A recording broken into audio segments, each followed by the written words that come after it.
Bismillahirrahmanirrahim. Subhanallah walhamdulillah wa la ilaha illallah wallahu akbar la hawla wa la quwata illa billahil aliyyil azim. Assalamualaikum warahmatullahi wabarakatuh. Taqarrub ilallah atau menghampiri dan merapat kepada Allah, esensinya adalah memangkas habis segala tujuan-tujuan selain Allah dalam segala tindakan. Mustahil akan sampai ke Mekah kalau jalan yang ditempuh menuju Turki. Bagaimana mungkin seseorang akan sampai kepada Allah kalau dia menempuh jalan menuju selain daripada Allah? Allah tidak pernah jauh sehingga harus diperpendek jaraknya, dan dia tidak pernah terpisah sehingga harus disambungkan, sehingga mendekat kepadanya, kepada Allah, dilakukan di medan penundukan hawa nafsu yang bertentangan dengan keridhoannya, dan pelurusan tujuan dari yang tidak mengarah kepadanya. Hidup dari Allah, menuju Allah dan bersama Allah.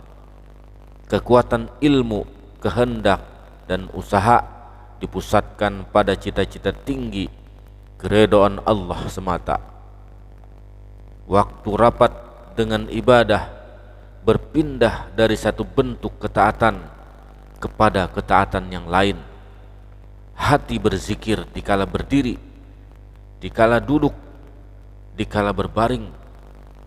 Pikiran diarahkan kepada perenungan tanda-tanda Allah dan penggalian hikmah, selalu mengadakan pengawasan yang ketat terhadap gerak batin, bisikan-bisikan yang mengajak kepada tujuan beramal selain Allah.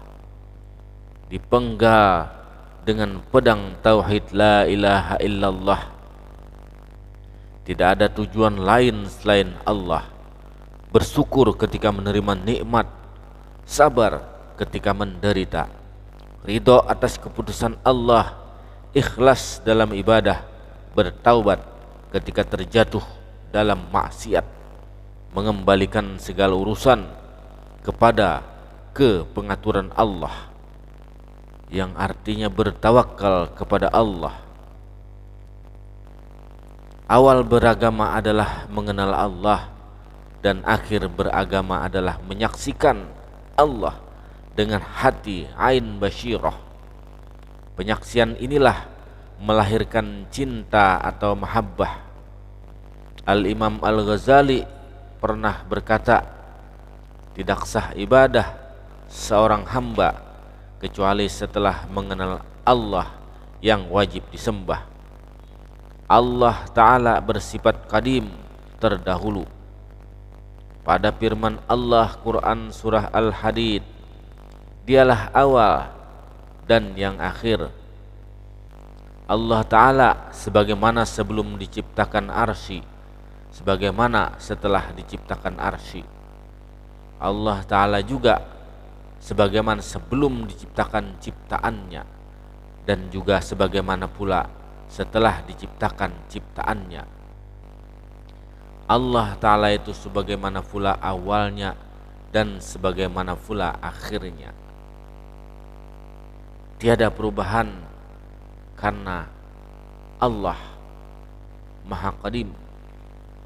Man arafa nafsahu faqad arafa rabbahu. Siapa yang kenal dirinya akan mengenal akan Tuhannya. Dan Allah berfirman, kami akan memperlihatkan kepada mereka tanda-tanda kekuasaan kami di segenap ufuk dan pada diri mereka sendiri, sehingga jelaslah bagi mereka bahwa Al-Quran itu adalah benar. Dan apakah Tuhanmu tidak cukup bagimu bahwa sesungguhnya Dia menyaksikan segala sesuatu. Kemudian dengan rahmatnya pula, maka Allah mengilhamkan kepada jiwa itu jalan kefasikan dan jalan ketakwaan. Pada Quran surah Asy-Syam, dari ilham yang dihujamkan kepada hati, kolbu manusia, maka lahirlah dalil akli. Dalil akal, orang-orang yang dapat mempergunakan akal kolbu hati disebut dengan ulil albab. Ulil albab adalah kaum yang mengetahui atau orang-orang yang dapat memahami dan mengambil pelajaran dari petunjuknya. Firman Allah lagi, Quran surah Ali Imran, yang artinya dan tidak dapat mengambil pelajaran daripadanya melainkan ulil albab. Allah menganugerahkan al-hikmah, kepahaman yang dalam tentang Al-Quran dan As-Sunnah kepada siapa yang dikehendakinya.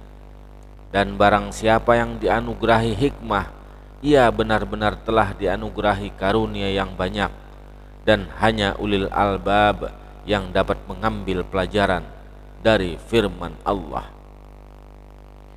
Ulil albab berasal dari kata lub, hati, yakni mereka yang dapat memahami firman-Nya berdasarkan cahayanya atau petunjuknya yang diilhamkan ke dalam lub. Lub merupakan tempat terbitnya tauhid. Pada hakikatnya semua manusia telah menyaksikan Allah ketika mereka belum lahir ke alam dunia pada keadaan fitri, sebelum panca indranya berfungsi. Tujuan akhir beragama ialah ihsan atau mukmin yang berakhlakul karimah, mukmin yang dapat menyaksikan Allah dengan hatinya, ain basirah. Firman Allah, sungguh dalam dirimu terdapat akhlak yang mulia.